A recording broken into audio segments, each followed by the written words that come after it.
Hi everyone. Welcome to week 10 of English 1302. Today I want to speak with you about your second research assignment. I haven't finished grading the first ones yet, but I will get the final drafts graded and back to you as quickly as reasonably possible. But I encourage you to go ahead and get started on your second one. The assignment sheet is posted up for you, and it's pretty similar to the first one. You'll notice that the assignment calls for you to select, based on careful evaluation, three sources. You need three sources. You're going to write an 8 to 1500 word pages, somewhere between 3 and 5 pages, using MLA formatting. You want to create a works cited page based on MLA, and of course, that follows the topic. Anything off topic will receive no credit. The topic is huge, it's very broad. You're going to have to really pay attention to narrowing the focus of your paper. That's a big part of the assignment, is narrowing the focus to one specific aspect of what we're talking about so that you'll have enough to fully explain in just about 4 pages. So what are we talking about, you ask? I'm glad you asked. We're talking about higher education in America. Um, so you want to be thinking about college. I mean, and I chose this topic. I've used it before, but I like this topic because you're involved in higher education right now. You are invested in it with your time, your energy. You've got something to gain out of it. You've asked to be here. You've applied to get in, and this is a big part of a lot of people's lives. For the rest of your life, you'll think back about your good old college days. So it's helpful to understand what a college is and how it works. What I'd like you to do is, first of all, just a general Google search about college. What are some different aspects of higher education? And there are many. Now, be careful because you cannot discuss financial aid or cost or athletics.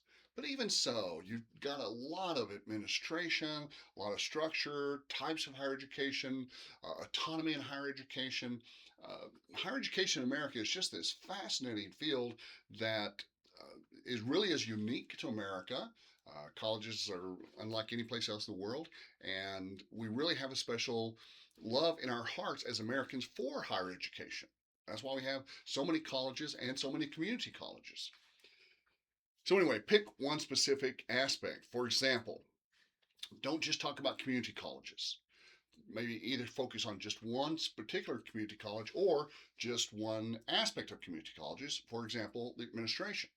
But community college administration is also fairly broad, so you want to narrow that focus down to just one aspect of that. For example, college presidents.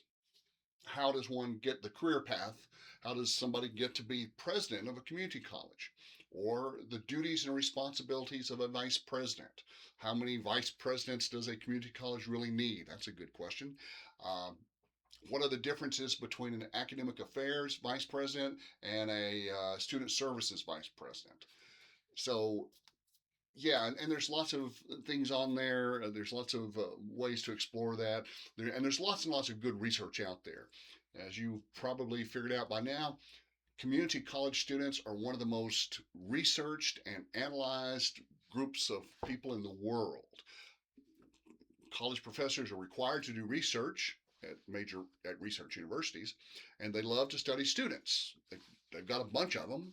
Why not study them? Why not analyze them? So yeah, there's lots of published research out there.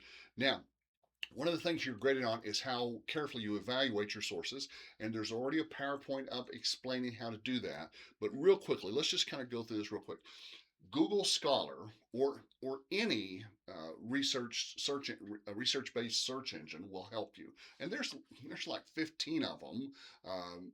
Google Scholar, Research.com, Microsoft Academic.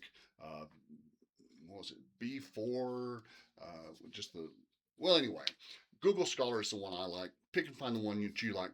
But you're going to look for three sources that have an author, so it can't be a website. It can't be something published by anonymous or published by the government.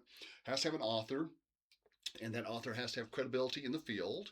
So if you find somebody who's published other books or other articles in this field, that's good. Books and journal articles are your best bet, your safest bet. It has to be recent because new knowledge replaces old knowledge. Anything that's outdated is outdated and probably wrong. So if you're looking at information from 30 or 40 years ago versus information from 2 or 3 years ago, go with the more recent information. So it has to have an author, it has to be recent, i.e., timely, it has to be in depth, it has to have enough information. You don't want a pamphlet or like a newspaper article or like a Wikipedia entry. You want something with some meat to it, some gravitas, and it has to have citations.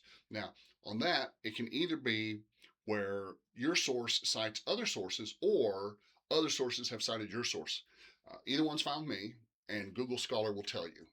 So, but now remember, the more citations is not necessarily better.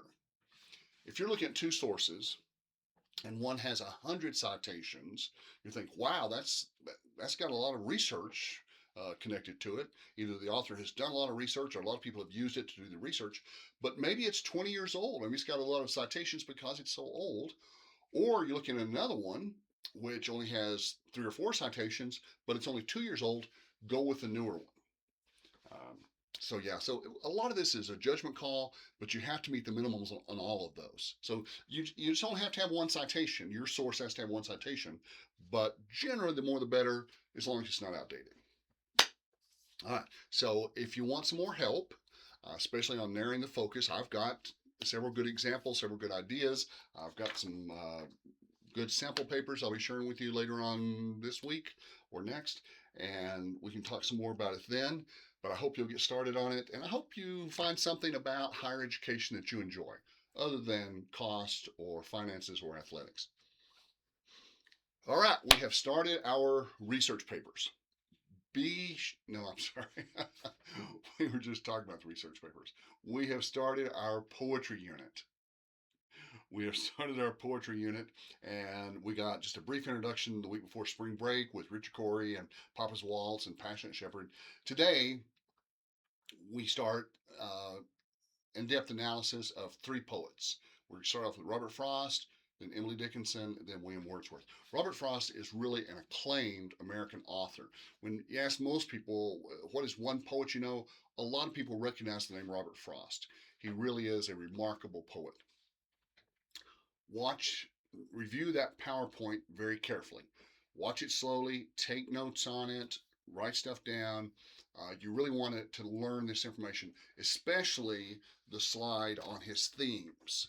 He's got about 7 different major themes in his poetry, and so as you go through the poems, you want to look for which theme is best exemplified. For example, in the poem Out Out, well, of course, death. Death, entropy, and extinction is one of his major themes. Something else I should warn you about.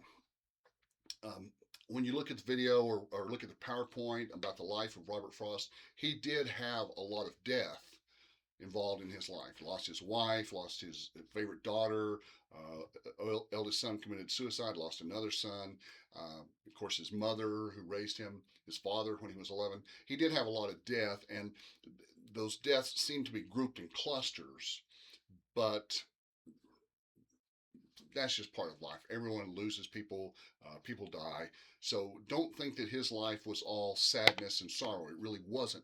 Most of his poems tend to be upbeat and lighthearted. Just this first week, we just happened to get 3 of them, which are kind of melancholy, kind of sad. Next week is a better week. But anyway, so yeah, if you're looking at Out Out now, don't forget that the title Out Out is an allusion. You're going to need to use the poetry terms, of course. An allusion to a play Macbeth, which we read, in which Macbeth says, "Out, out, brief candle, life's but a walking shadow, a poor player that struts and frets his hour upon the stage." So it's an allusion to death. It's a metaphor for death, an allusion to the speech, the soliloquy. The road not taken, of course, is about making choices. Stopping by woods on a snowy evening is a question of nature as a source of wisdom. What does nature have to teach us? And Fire and Ice asks, how is the world going to end? And Frost says, some people think it's going to end with strong emotion like jealousy or hatred and anger. Some people think it's going to end because of indifference. And he says, I favor fire.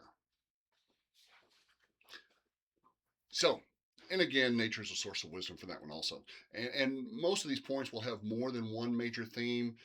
They do tend to overlap a bit. So if you're reading a poem and you get something different than what I tell you, don't worry about it.